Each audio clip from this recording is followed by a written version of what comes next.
আচ্ছা, পাওয়ার বা ক্ষমতা, বাই ডেফিনিশন পাওয়ার কাকে বলে? পাওয়ার হচ্ছে রেট অফ ডুইং ওয়ার্ক।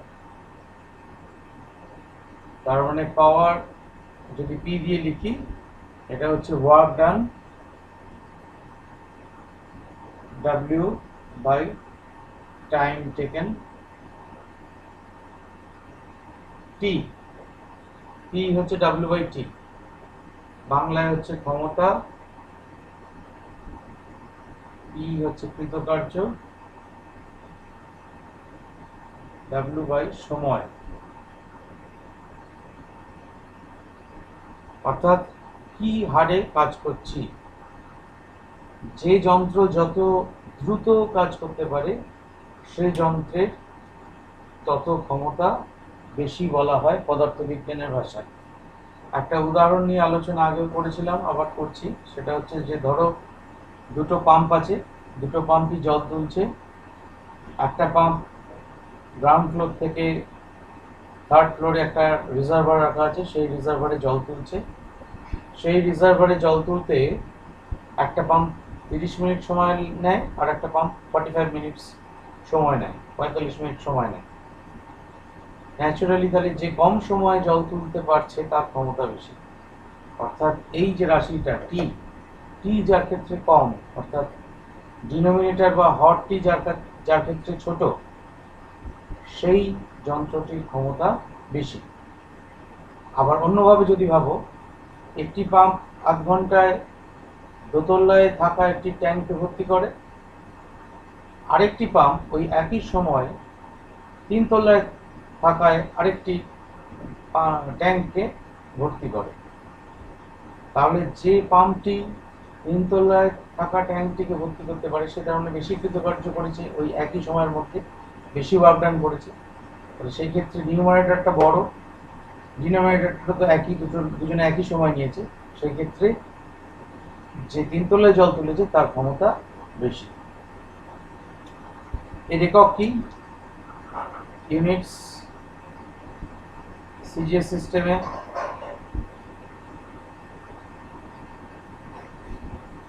তোমার কৃতকার্যের একক হচ্ছে আর সময়ের একক হচ্ছে সেকেন্ড, ছোট হাতের এস। আর এসআইতে হচ্ছে জুল পার সেকেন্ড। একে আদর করে আর একটা নাম দেওয়া হয়েছে ওয়াট। কারণ 1 ওয়াট এর বেলায় কোনো নাম নেই। 1 watt is equal to 1 joule per second. এবার যদি রিলেশন বার করতে বলা হয় যে ওয়াট আর আর পার সেকেন্ডের মধ্যে সম্পর্ক কি, সেটা করে নিই। রিলেশন বিটুইন ওয়াট অ্যান্ড আর per second. 1 watt equal to 1 joule by 1 second. 1 joule মানে 10⁻⁷ আওয়ার। এটা আগে তোমাদের পড়ানো হয়ে গিয়েছিল। 1 সেকেন্ড মানে হচ্ছে 10⁻⁷ আর পার সেকেন্ড। এটা নিয়ে আশা করি আর কারোর কোনো প্রশ্ন থাকবে না।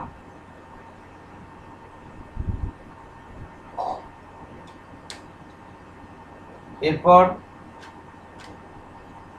আমরা ডাইমেনশনটা হিসেব করে দেখে নিতে পারি। ডাইমেনশন অফ পাওয়ার কি হয় সেটা এখানেই দেখে নিই।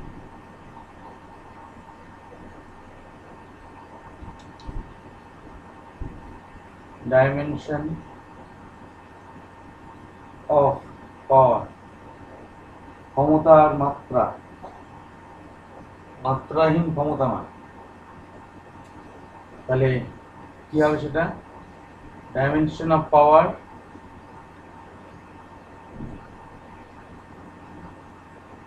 is equal to dimension of work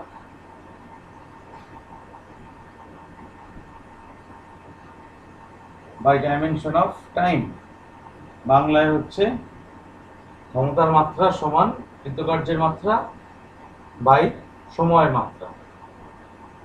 তাহলে কৃতকার্যের মাত্রা মানে ডাইমেনশন অফ কৃতকার্য W equal to F S, cos থিটার কোনো মাত্রা নেই, তাহলে ডাইমেনশন অফ ফোর্স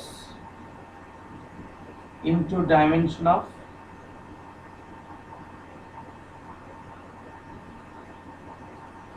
লেন্থ বা ডিস্টেন্স।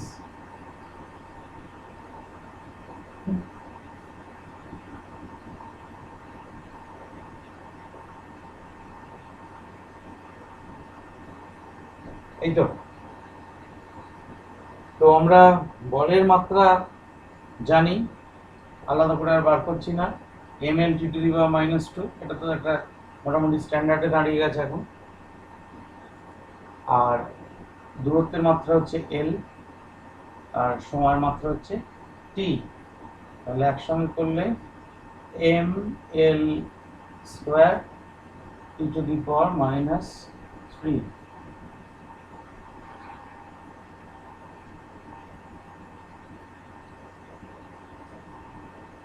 সিস্টেম নিয়ে আলোচনা করেছিলাম সেদিনকে একটু, সেটাও আরেকবার রিক্যাপিচুলেশন হয়ে যাক। সেটা হচ্ছে এফপিএস সিস্টেমে কার্যের একক কি হবে, ফোর্সের একক,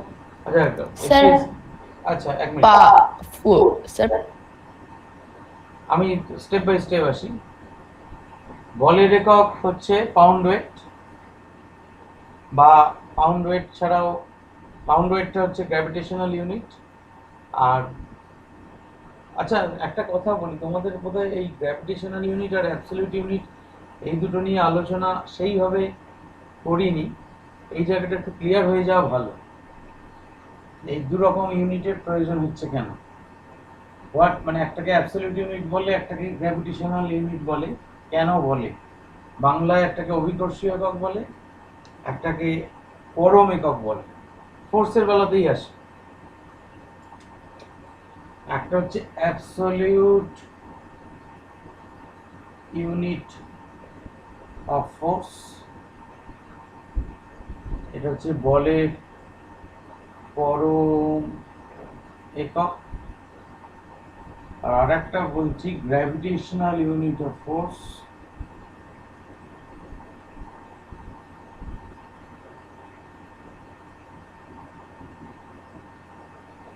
এটাকে বাংলায় বলে বলের অভিকর্ষীয় একক।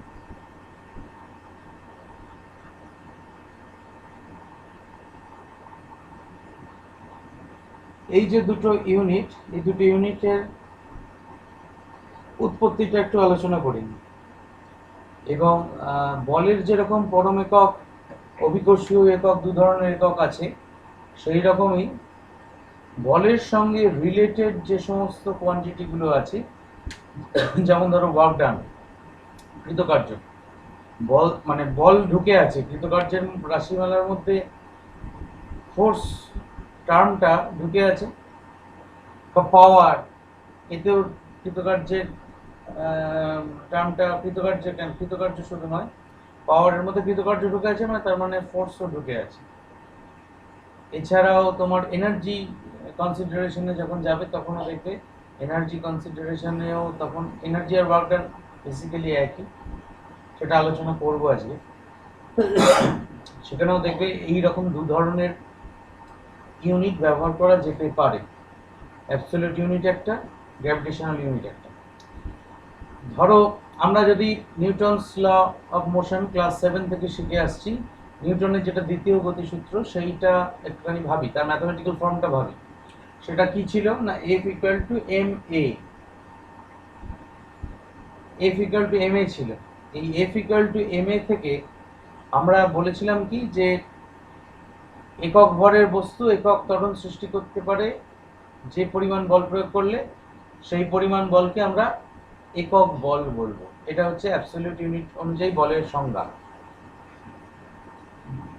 অ্যাবসলিউট ইউনিট কেন না, এখানে কিন্তু একক ভর বলা হয়েছে, একক ত্বরণ কতটা বলা হয়েছে, কোনো কিছুর উপর নির্ভর করে কিন্তু কিছু বলা হয়নি।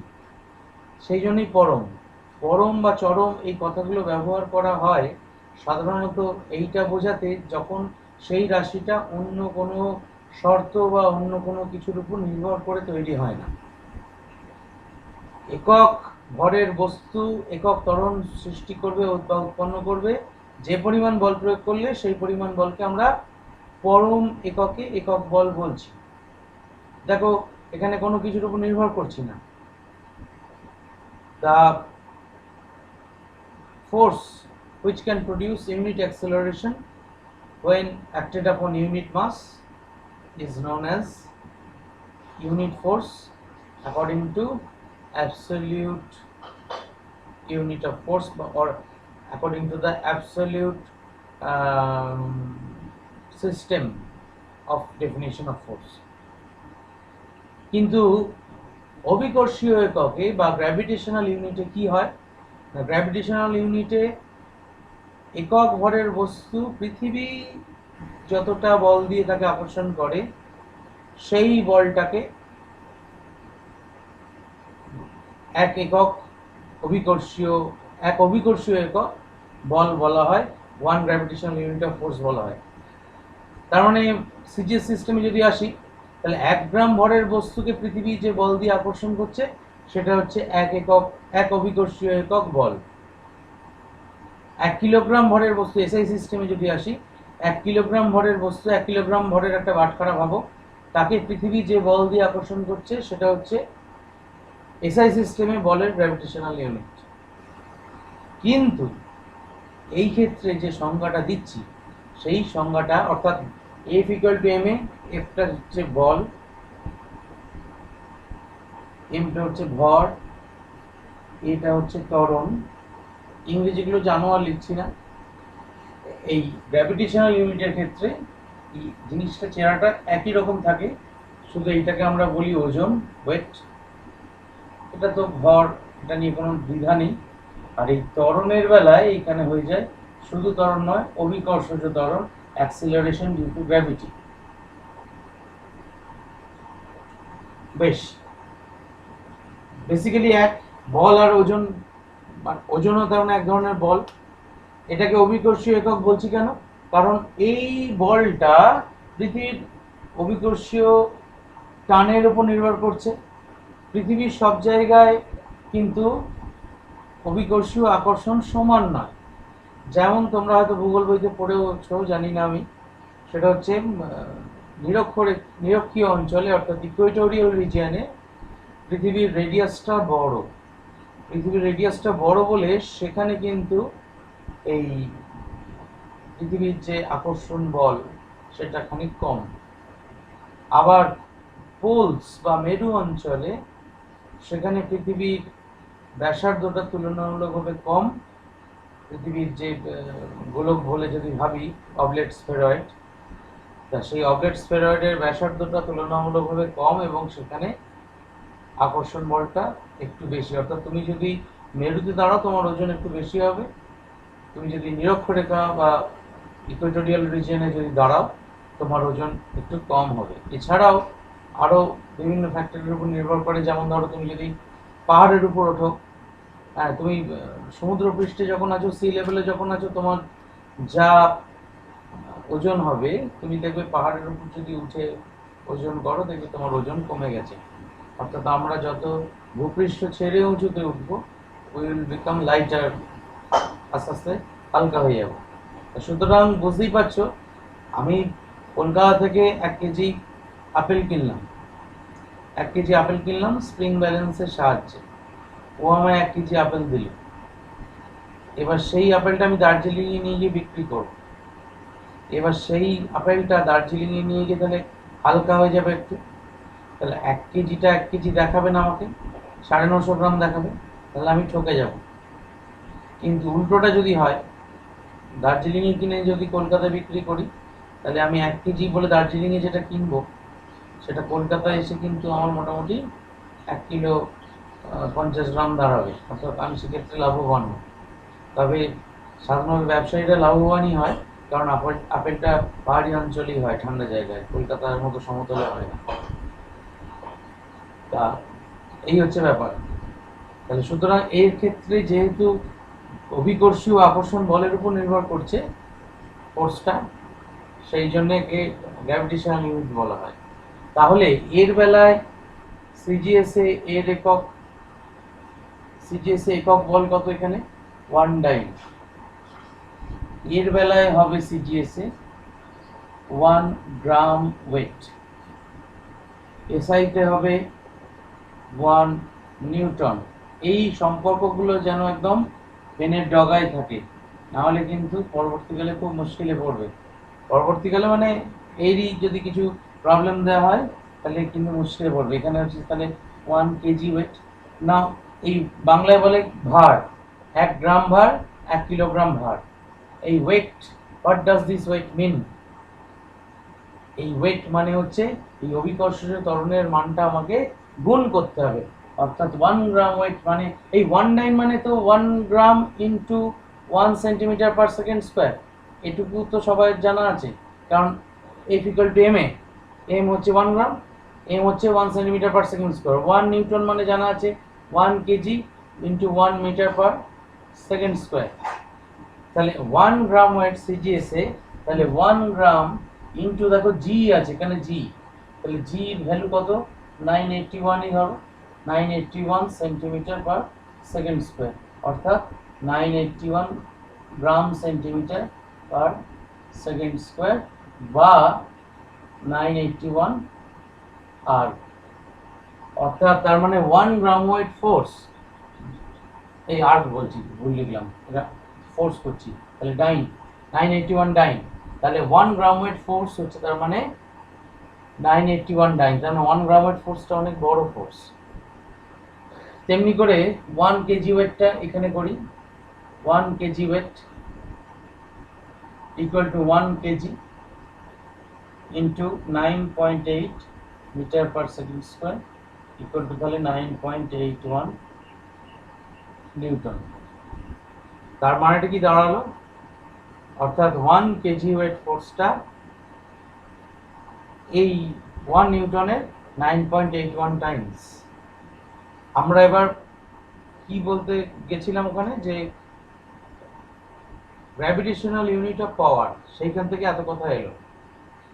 তাহলে গ্র্যাভিটেশনাল ইউনিট অফ পাওয়ার যখন হিসেব করব, আচ্ছা এটা মুছে দিচ্ছি, গ্র্যাভিটেশনাল ইউনিট অফ পাওয়ার যখন হিসেব করব, দেখো পাওয়ার ছিল হচ্ছে ওয়ার্ক ডান বাই টাইম। তাহলে ওয়ার্ক ডান মানে হচ্ছে ফোর্স ইনটু ডিসপ্লেসমেন্ট, বাংলায় হচ্ছে বল ইনটু সরণ বাই সময়। তাহলে units of power, units of power সোজা কথায় gravitational units of power,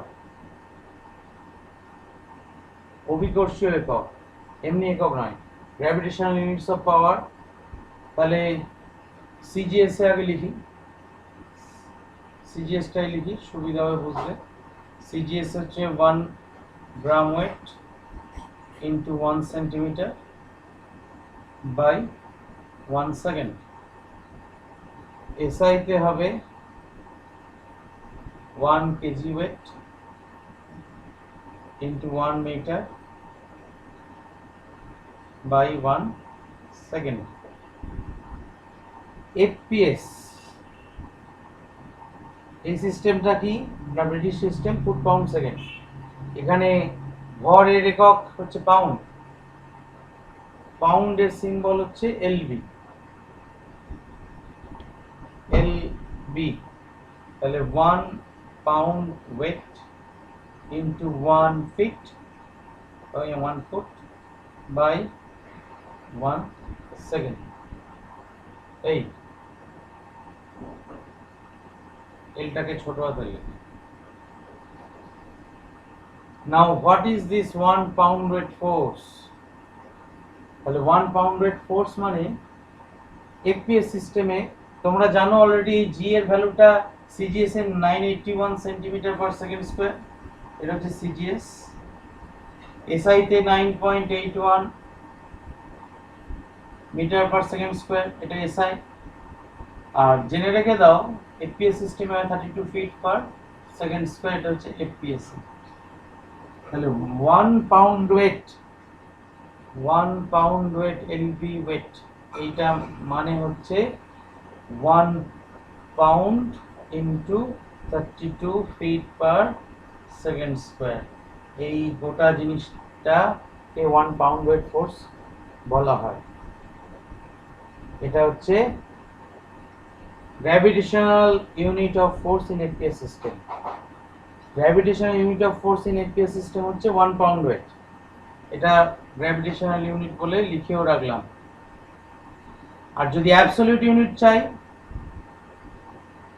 FPS এ, তাহলে 1 পাউন্ড ভরের বস্তু, ধরো 1 পাউন্ডের একটা পাউরুটি, 1 ফিট পার সেকেন্ড স্কয়ার ত্বরণ তৈরি করতে যে পরিমাণ ফোর্স তার উপর অ্যাপ্লাই করতে হবে, অর্থাৎ F ইকুয়াল টু ma, এই রিলেশন থেকে যদি করি, আচ্ছা এখানটা দেখা যাচ্ছে না গ্র্যাভিটেশনাল ইউনিটের পর এই জায়গাটা উপরে লিখি,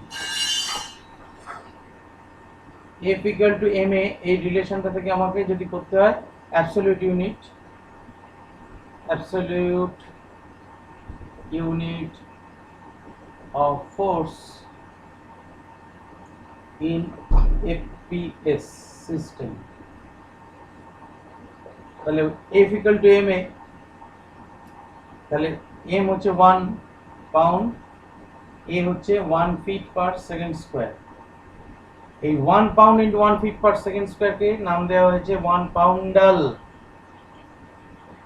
তাহলে এখানে আমার কি দাঁড়ালো, এইখানে গুণ করে দাঁড়িয়েছে 32 pound feet per second square, আর এখানে দাঁড়ালো এইটা গুণ করে 1 pound feet per second square. তাহলে এখানে 32 পাউন্ডাল। অর্থাৎ যেটা বলতে চাইছি সেটা হচ্ছে যে যেরকম সিজিএস সিস্টেমে তোমার আমরা দেখেছিলাম ওই 1 গ্রাম ওয়েট, এই ইউনিটস অফ পাওয়ারে চলে এসেছিলাম, একবারে মুছে দিয়েছি আগের পেজটা। সেটা হচ্ছে units of force in CGS সিস্টেমে 1 গ্রাম ওয়েট ফোর্স ছিল সমান 981 ডাইন ফোর্স। এসআই সিস্টেমে ছিল 9.81 নিউটন। 1 কিলোগ্রাম ওয়েট ফোর্স সমান ছিল 981 নিউটন ফোর্স, আর 9.81 নিউটন ফোর্স, ভুল করছি। 1 গ্রাম ওয়েট হচ্ছে তোমার ছিল 981 ডাইন, 1 কিলোগ্রাম ওয়েট ছিল তোমার 9.81 নিউটন, আর তেমনি করে 1 পাউন্ড ওয়েট কোথায় গেল, এলবি ওয়েট, এই ফোর্সটা সমান হচ্ছে 32 পাউন্ডাল। এইটা আলোচনা করেছিলাম। তবে এইটা আলোচনা করবার উদ্দেশ্য একটাই, না ব্রিটিশদের তৈরি একটা সিস্টেম অফ ইউনিটস এখন আমরা ব্যবহার করি, সেটা হচ্ছে হর্স পাওয়ার। হর্স পাওয়ারের সঙ্গে হর্সের সম্পর্ক নেই, কিসের সম্পর্ক আছে, একটা ওরা একটা হিস্ট্রিটা বলতে পারবো না কোথা থেকে এসেছিল, তবে ওরা একটা জিনিস ডিফাইন করেছিল যে যদি কোনো যন্ত্র যেটা 1 পাউন্ড ভরের কোনো বস্তুকে 1 সেকেন্ড সময় 550 ফুট উপরে তুলতে পারে, 550 ফুট মানে মোটামুটি ধরে নাও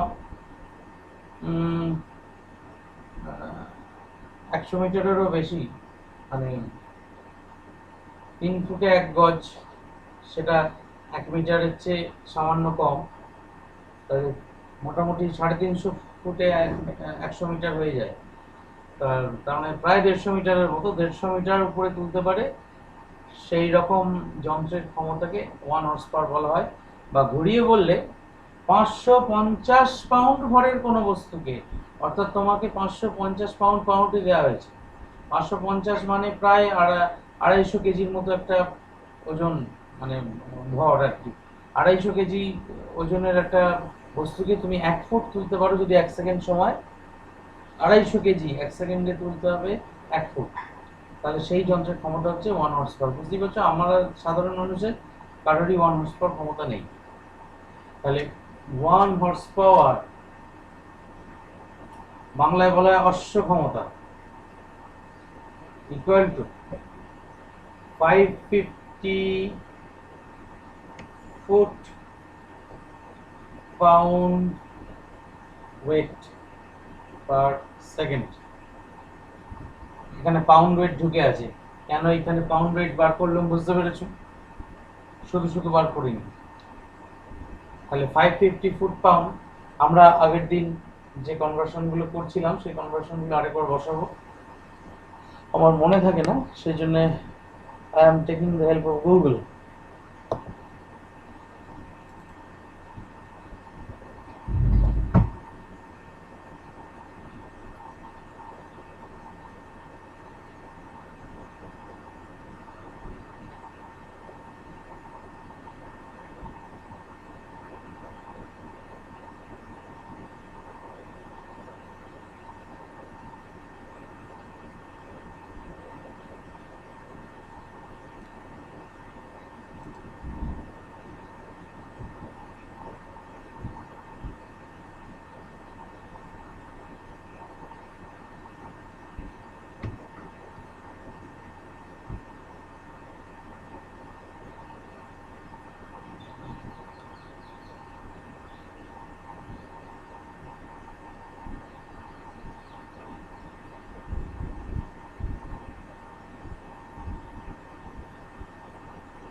দেখো ভ্যালুগুলো আমি বসিয়ে দিয়েছি।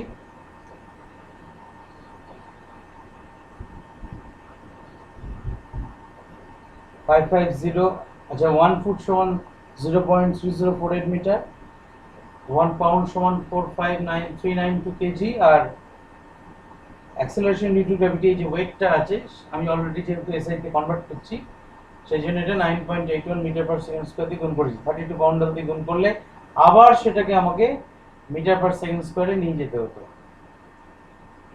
তাহলে 550 ইন্টু 0.3048 ইন্টু 0.45392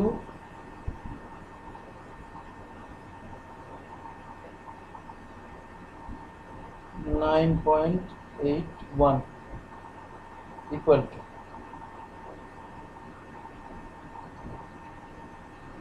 746। আমরা সেই স্কুলের ক্লাসে 746 আমাদের আসেনি, আমি এখানে 980 ধরেছিলাম, 9.80 ধরেছিলাম বলে। দেখো আজকে মোটামুটি 746 ওয়াট চলে এসছে। এটার ইউনিট কি হবে? এটার ইউনিট হবে KG metre per second square. এটা হচ্ছে ফোর্স, বাই তলা একটা সেকেন্ড আছে, তাহলে second cube. KG metre per second স্কোয়ারটা হচ্ছে ওয়ার্ক ডান, আর তলায় একটা সেকেন্ড, তাহলে 746, এটা অ্যাপ্রক্সিমেটলি 746 ধরা হয় এত ওয়াট।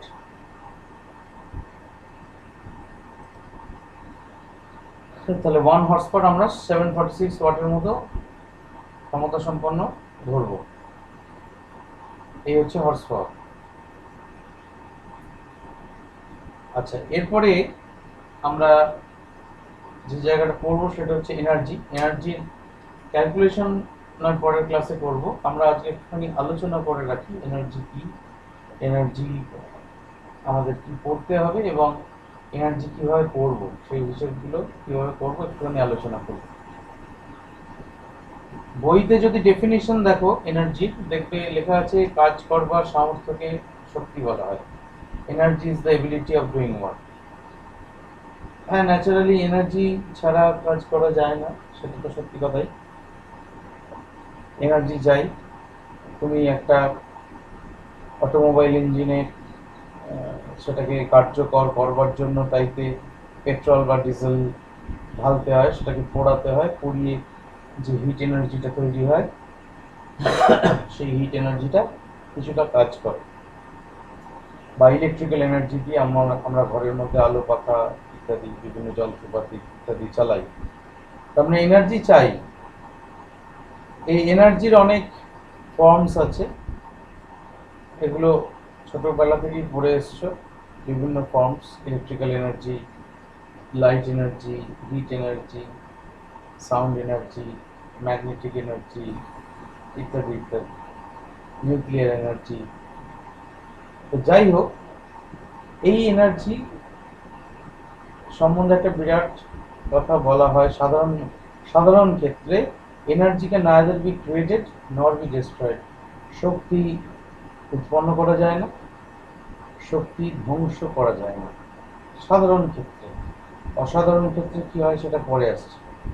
সাধারণ ক্ষেত্রে শক্তি উৎপাদন করাও যায় না, ধ্বংস করা যায় না, তাহলে কি করা যায়? তাহলে এক প্রকার অবস্থা থেকে আরেক প্রকার অবস্থায় রূপান্তর করা যায়। রূপান্তর করার জন্যই এত কাণ্ড। অর্থাৎ কয়লার মধ্যে যে কেমিক্যাল এনার্জি বা রাসায়নিক শক্তিটা আবদ্ধ আছে লক্ষ লক্ষ বছর ধরে ফসিল ফুয়েল হিসেবে, সেই আবদ্ধ শক্তিটা আমাদের এই থার্মাল পাওয়ার প্ল্যান্টে যে যন্ত্রপাতিগুলো আছে, বয়লার টয়লারগুলো আছে, সেখানে বিশেষ প্রক্রিয়ায় তড়িৎ শক্তিতে পরিণত হচ্ছে। সেটা মাঝে আরো কিছু কনভার্সন প্রসেস আছে, সরাসরি হচ্ছে না।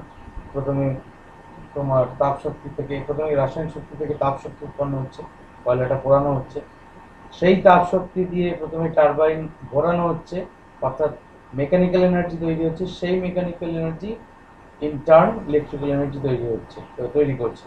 অর্থাৎ there is a series of steps. একটা ধাপে হচ্ছে না, এমন কোনো যন্ত্র নেই ওই কয়লার কেমিক্যাল এনার্জি থেকে ডাইরেক্ট ইলেকট্রিক্যাল এনার্জি তৈরি করতে পারে। এবং জানবে, এনার্জি যখন এক ফর্ম থেকে আরেক ফর্মে কনভার্ট করা হয়, সাম এনার্জি ইজ অলওয়েজ ওয়েস্টেড। কিছুটা পরিমাণ শক্তি সবসময় বলতে পারো ওয়েস্ট হয়, মানে হচ্ছে নষ্ট হয়। নষ্ট হয় মানে তাপশক্তি রূপে নষ্ট হয়। সাধারণভাবে যে প্রকার শক্তি থেকে যে প্রকার শক্তিতে রূপান্তর করো না কেন, সাম energy is always dissipated or wasted as hit energy. মূলত নষ্ট হওয়ার উপায়টা হচ্ছে তাপ শক্তি হিসাবে। কেমিক্যাল এনার্জি থেকে আমরা আলটিমেটলি ইলেকট্রিক্যাল এনার্জি পাচ্ছি। কিন্তু যদি আমরা ইলেকট্রিক সেলের কথা ভাবি, তড়িৎ কোষের কথা ভাবি, যেটাকে আমরা ব্যাটারি বলতে বেশি অভ্যস্ত, যদিও সেটা ব্যাটারি নয়। তোমরা ক্লাস 8-এ বোধহয় পড়েও রেখেছো যে a combination of cells is called a battery. একটা সেল নিয়ে ব্যাটারি হতে পারে, কিন্তু জেনারেলি কম্বিনেশন অফ সেলস, একাধিক সেলের কম্বিনেশনটাকে ব্যাটারি বলা হয়। তা ব্যাটারির ক্ষেত্রে কেমিক্যাল এনার্জি কিন্তু ডাইরেক্টলি ইলেকট্রিক্যাল এনার্জি জেনারেট করে। এর এফিসিয়েন্সি কিন্তু আমাদের এই থার্মাল পাওয়ার প্ল্যান্টের চেয়ে অনেক বেশি, because there are no intermediate steps. এর মাঝামাঝি কোনো স্টেপস নেই। অর্থাৎ কেমিক্যাল থেকে প্রথমে কি বললাম হিট থেকে মেকানিক্যাল থেকে আবার ইলেকট্রিক্যাল, এতগুলো স্টেপে ভাঙতে হয়। তো যাই হোক, উপায় নেই, আমরা কেমিক্যাল এনার্জি ওইভাবে ব্যাটারি থেকে এত কিলোওয়াট মেগাওয়াট শক্তি সাপ্লাই দিতে পারবো না। সুতরাং একটাই উপায় হচ্ছে আমাকে এইরকম ভাবে জেনারেট করতে হবে। তো এই শক্তি সম্বন্ধে যে কথাটা বললাম, যে আপাততভাবে জেনে রাখো যে শক্তি ধ্বংস বা সৃষ্টি করা যায় না, কিন্তু অ্যালবার্ট আইনস্টাইন মাস এনার্জি ইকুইভ্যালেন্স বলে একটা রিলেশন দেখিয়েছিলেন। মাস এনার্জি ইকুইভ্যালেন্স মানে ভর এবং শক্তির তুল্যতা। অর্থাৎ উনি দেখিয়েছিলেন যে মাস এনার্জিতে কনভার্ট করা যায় এবং এনার্জিকেও ঘুরিয়ে মাসে কনভার্ট করা যায়, অর্থাৎ শক্তিকেও ঘুরিয়ে ভরে রূপান্তর করা যায়। উনি থিওরিটিক্যালি দেখেছিলেন, অনেক পরে সেগুলো এক্সপেরিমেন্টালি স্ট্যাবলিশড হয়েছে। ভরকে শক্তিতে রূপান্তর করা যায় তার অন্যতম উদাহরণ হচ্ছে পারমাণবিক বিস্ফোরণ, পারমাণবিক বোমা, যেগুলো অ্যাটম বোম বলে আমরা যেগুলোকে জানি, নিউক্লিয়ার এক্সপ্লোশন। সেখানে কিন্তু কিছুটা পরিমাণ ভর শক্তিতে রূপান্তর করা যায় এবং খুব সামান্য পরিমাণ ভরের রূপান্তরে অনেক বড় পরিমাণ, অনেক বেশি পরিমাণ শক্তি উৎপন্ন হয়। এবং তোমরা তো শুনেইছো, পড়েওছো হয়তো, হিরোশিমা নাগাসাকি বা ইত্যাদিতে যে বিস্ফোরণ হয়েছিল তাতে কি ডিভাস্টেশন বা কতটা ক্ষয়ক্ষতি হয়েছিল। ভর থেকে শক্তিতে রূপান্তর অনেক সহজ, মানে অনেক সহজ বলতে তুলনামূলকভাবে আমাদের চোখের সামনেই আছে। আরও উদাহরণ যদি চাও, সূর্য থেকে যে শক্তি আসছে পৃথিবীতে বা সূর্য যে কিরণ দিচ্ছে, সেটাও কিন্তু ভর থেকে শক্তিতে রূপান্তরের উদাহরণ। সেখানে নিউক্লিয়ার ফিউশন বা বাংলায় বললে নিউক্লিয় সংযোজন বলে একটা বিক্রিয়া চলে। সেই নিউক্লিয়ার ফিউশন বিক্রিয়ার দ্বারা সূর্যের ভর প্রতি মুহূর্তে কমছে কিন্তু। অর্থাৎ আজ থেকে কোটি কোটি বছর আগে সূর্যের যা ভর ছিল, সূর্যের ভর তার চেয়ে এখন কমে গেছে অনেক। সূর্য নিজের ভরকে কাজে লাগিয়ে শক্তি উৎপন্ন করছে এবং সেই শক্তিকে মানে পৃথিবীতে শুধু নয়, বিভিন্ন দিকে ছেড়ে দিচ্ছে, তার মধ্যে খানিকটা অংশ পৃথিবীতে এসে পৌঁছাচ্ছে। বুঝতেই পারছো সেই শক্তির পরিমাণ বিশাল। তা যাই হোক, ভরকে শক্তিতে রূপান্তর করা যায়। শক্তিকে ভরে রূপান্তর করার প্রক্রিয়াটা, তার মানে বুঝতেই পারছো, অত হিউজ কোয়ান্টিটি অফ এনার্জিকে যদি কনভার্ট করতে পারি তাহলে সামান্য পরিমাণ মাস পাবো। এটা তোমার ল্যাবরেটরিতে করা গেছে। পেয়ার প্রোডাকশন বলে একটা নিউক্লিয়ার রিয়াকশন হয়, সেটা পরবর্তীকালে আমার মতো অপদার্থ বিজ্ঞান নিয়ে পড়াশোনা করলে পড়বে। পেয়ার প্রোডাকশন, পেয়ার অ্যানিহিলেশন হচ্ছে শক্তি উৎপাদন ভর থেকে, আর পেয়ার প্রোডাকশন হচ্ছে শক্তি থেকে ভর উৎপাদন, অর্থাৎ production of mass from energy. এই নিউক্লিয়ার রিয়াকশন কিন্তু ঘটানো গেছে। তা এগুলো অত্যন্ত স্পেশাল কেস। সাধারণভাবে আমরা আমাদের চারপাশে ভরকে শক্তিতে রূপান্তরিত হতে দেখি না, তো দেখার কথাও নয়। ভরকে শক্তিতে রূপান্তরিত করতে গেলে যে যে শর্ত পালন করবার দরকার পড়ে, সেগুলো সাধারণ কন্ডিশনে কখনোই সম্ভব নয়। তা সুতরাং আমাদের চারপাশের জগতের ক্ষেত্রে শক্তি অবিনশ্বর, ঠিক আছে? শক্তিকে সৃষ্টি ধ্বংস করা যায় না এবং শক্তি শুধু এক প্রকার ফর্ম থেকে আর এক প্রকার ফর্মে কনভার্টেড হয়। তা এই যে শক্তি, এই শক্তি যে বিভিন্ন ফর্মের কথা আলোচনা করলাম, আমরা মূলত আমাদের সিলেবাসে পড়বো হচ্ছে মেকানিক্যাল এনার্জি বা যান্ত্রিক শক্তি। যান্ত্রিক শক্তি মানে কি? যান্ত্রিক শক্তি মানে তোমার কোনো বস্তু তার নিজের মোশন, মানে নিজের গতি বা নিজের অবস্থান ইত্যাদির ফলে যে কাজ করবার সামর্থ্য লাভ করে, সেটা হচ্ছে যান্ত্রিক শক্তি। ধরা যাক সৌমাল্যর মাথায় আমি একটা ইটের টুকরো রাখলাম, কিছুই হলো না, ছোট ইটের টুকরো। কিন্তু সেই ইটের টুকরোটাকে আমি কুড়িয়ে নিয়ে 3 তলায় চলে এলাম, দিয়ে 3 তলার ছাদ থেকে টুক করে ফেলে দিলাম আমার মাথার উপর। দেখবো ওর মাথাটা ছেঁদা হয়ে গেছে। অর্থাৎ যে ইটের টুকরো ছিল সেই ইটের টুকরোই আছে, যে টুকরোর যা ওজন ছিল সৌমাল্যর মাথায় রাখা অবস্থায় তাই আছে। অথচ ছাদ থেকে যখন ফেলে দিলাম তখন কিন্তু সৌমাল্যর মাথাটা ফেটে চৌচির হয়ে গেল ওই টুকরোটার দ্বারাই। তার মানে ওই ইটের টুকরোটা কাজ করবার সামর্থ্য লাভ করলো ওই উচ্চতায় পৌঁছবার পর, অর্থাৎ তার নিজের অবস্থানটা পাল্টাবার পর। আমরা অনেক সময় ছোটবেলায় দুষ্টুমি করতাম আর কি, একটা গার্টার ব্যান্ড কারো কানের কাছে টান টান করে টেনে ছেড়ে দিতাম। টান টান করাতে অসুবিধা নেই, টান টান করে ছেড়ে দেওয়ার পর অসুবিধা কি হবে, টান টান করে থাকার ফলে ওই গার্টার ব্যান্ডের মধ্যে একটা শক্তি সঞ্চয় হয়েছে, যে শক্তিটা যখন তুমি গার্টার ব্যান্ডে ছেড়ে দিচ্ছ কানের যে পাতলা অংশ সেটাকে জ্বালিয়ে দিচ্ছে। এরকম দুষ্টুমি তোমরাও করো না তা নয়, করো।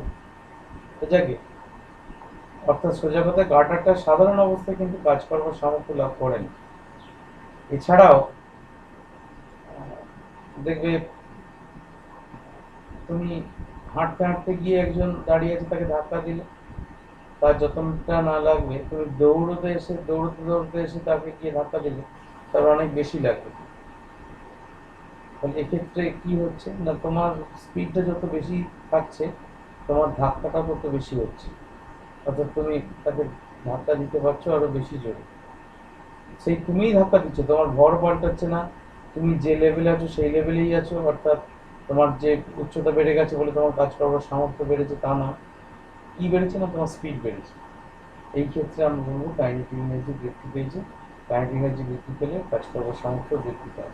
সেই জন্যই যখন জোরে গাড়ি চালানো হয় অ্যাক্সিডেন্ট হলে ক্ষয়ক্ষতিটা অনেক বেশি হয়, আস্তে গাড়ি চালানো হলেও ধাক্কাধাক্কি হলে ক্ষয়ক্ষতি অনেক কম হয়, মানুষের প্রাণহানির আশঙ্কা অনেক কম থাকে।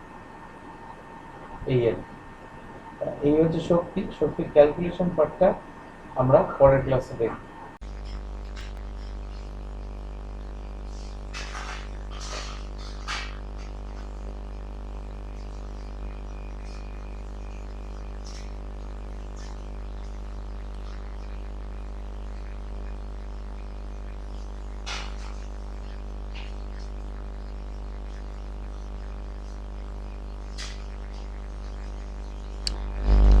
শুনতে পাওয়া যাচ্ছে আমার কথা?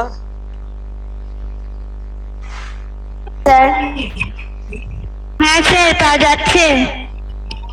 বেশ, আচ্ছা ছোট্ট একটা অংশ বলে নিয়ে শেষ করব আজকে ক্লাস। সেটা হচ্ছে যে আলোচনাটা চলছিল যে এপিএস সিস্টেমে একটা কার্যকর পাওয়ারের ইউনিট ব্যবহার করা হয় যেটাকে বলা হয় হর্স পাওয়ার। সেইটা বলতে গিয়ে অনেকগুলো কথা চলে এলো, যে ইউনিট অফ ওয়ার্ক এপিএস সিস্টেমে কি foot pound wait per second বা ফুট পাউন্ডাল পার সেকেন্ড হবে। তা আমরা যে জায়গাটায় ছিলাম আর কি সেই সময়, সেটা হচ্ছে 1 গ্রাম ওয়েট সমান 989, এটা তোমরা জানো। 1 কিলোগ্রাম ওয়েট W=mg রিলেশন অনুযায়ী যদি লিখতে হয় তাহলে 9.8 নিউটন। তাহলে 1 পাউন্ড ওয়েট, পাউন্ডকে লেখা হয় এলবি। হ্যাঁ, পাউন্ডকে সংকেতে লেখা হয় এলবি। 1 পাউন্ড ওয়েট সমান হবে 32 পাউন্ড। প্রশ্ন করবে যে কেন, তার কারণ হচ্ছে জি এর ভ্যালুটা ইন এপিএস ইউনিট হচ্ছে 32 ফিট পার সেকেন্ড স্কোয়ার, সেই জন্য হচ্ছে 32 পাউন্ড। তা আমরা এত কাণ্ড করছি কেন না, সোজা কথা এই 550 ফুট পাউন্ড ওয়েট পার সেকেন্ডকে আমরা কনভার্ট করব কিসে না, ওয়াট বা কিলোওয়াট ইত্যাদিতে কনভার্ট করব। তা এই 550 ফুট পাউন্ড, তাহলে এটাকে আমরা 550 into 1 pound lb weight into 1 foot by 1 second এইভাবে লিখতে পারি।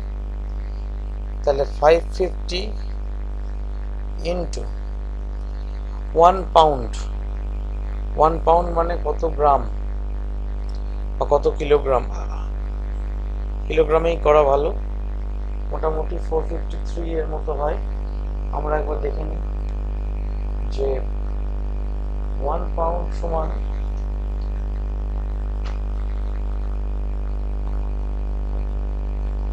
কত হচ্ছে।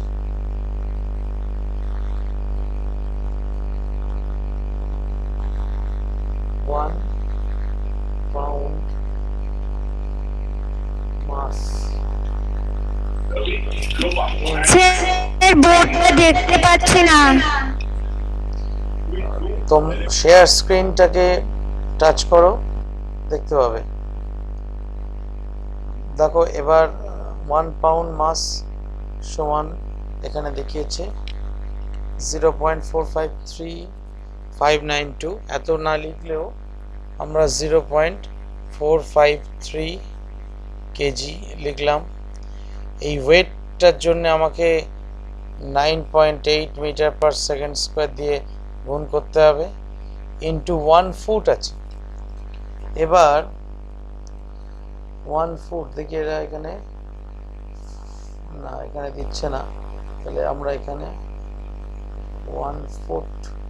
স্যার শেয়ার স্ক্রিন করলাম, এই গুগলে কি সব দেখাচ্ছে? হ্যাঁ আমিও তো দেখাচ্ছি সেটা, আমি গুগলটাই তো দেখাচ্ছি। 1 ফুট ইন মিটার,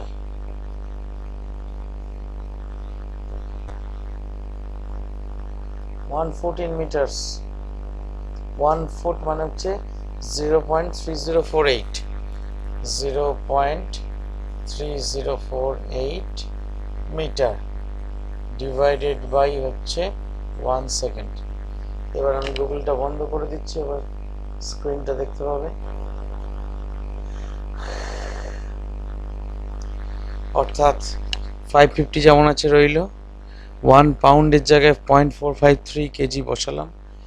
এই ওয়েটটা থাকার জন্য 9.8 মিটার পার সেকেন্ড স্কোয়ার দিয়ে গুণ করলাম, আর 0.3048 মিটার বাই 1 সেকেন্ড। এইবার এইটাকে গুণ করলে কি দাঁড়ায়, গুণটা করে নিই।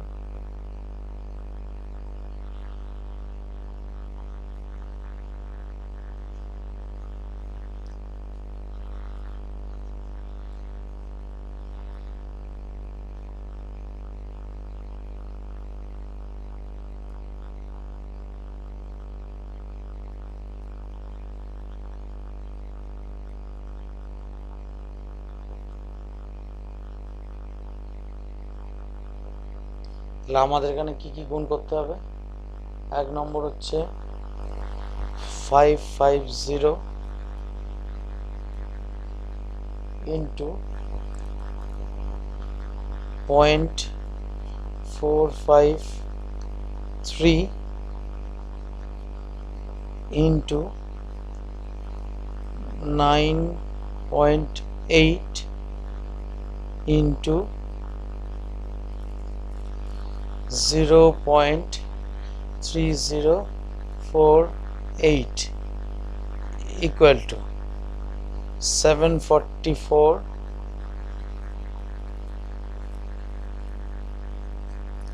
আমাদের এখানে হিসেব মতো 744.2216